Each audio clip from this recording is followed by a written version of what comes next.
The first time Daniel noticed it, he laughed it off, a slight swelling in his belly. "Too much takeout," he joked, patting it lightly in the mirror of his downtown Toronto apartment. But weeks passed, and the laughter faded. His shirts grew tighter, his energy drained, and a quiet fear began to creep in one he refused to name out loud, because Daniel had everything under control. Or at least, that's what he told himself. At 38, he was a successful financial consultant, known for his discipline and calm demeanor. Clients trusted him. Colleagues admired him.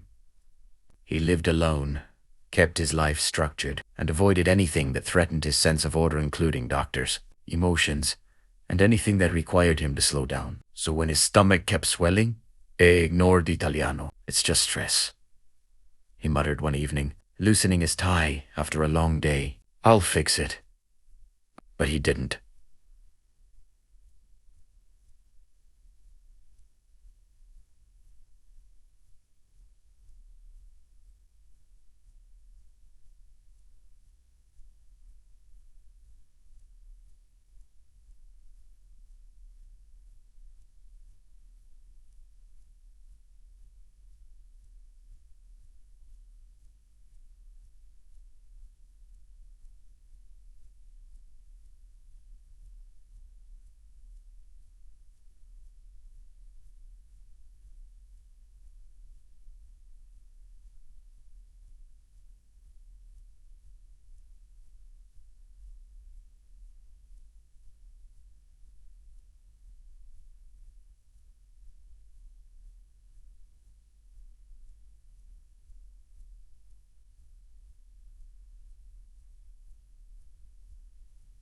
Days turned into weeks.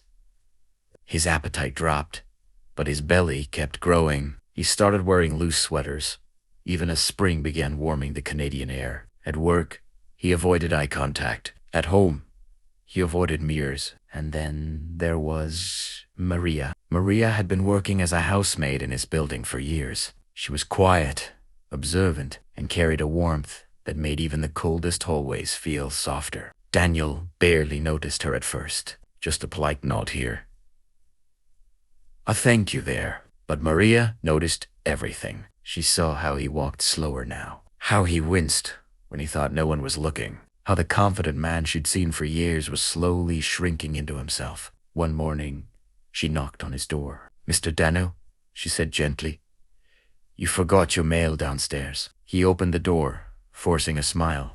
"Thanks. Thanks. Just been busy." She hesitated, her eyes briefly scanning his face. "You don't look well." "I'm fine," he replied quickly. Too quickly. Maria didn't argue. She simply nodded and handed him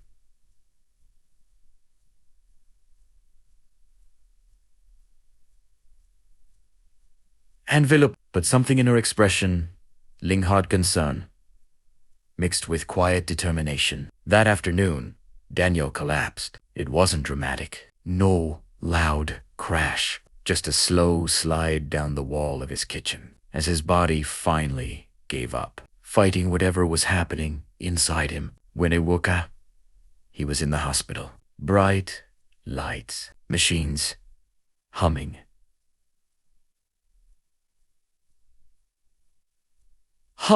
A dull ache spreading across his abdomen, and Maria sitting beside him. "You fainted?" she said softly. "I had the spare key from building management. I got worried when you didn't come down today." Daniel blinked, confused. "You found me," she nodded. Doctors came in soon after. Tests were run. Questions were asked, questions Daniel had been avoiding for weeks. And then the truth came out. There was a mass, hidden deep in his abdomen, growing silently, pressing against his organs. Dangerous, but not too late. If we hadn't caught this now, the doctor said carefully, it could have become life-threatening. Daniel felt the words hit him like a wave. Not too late.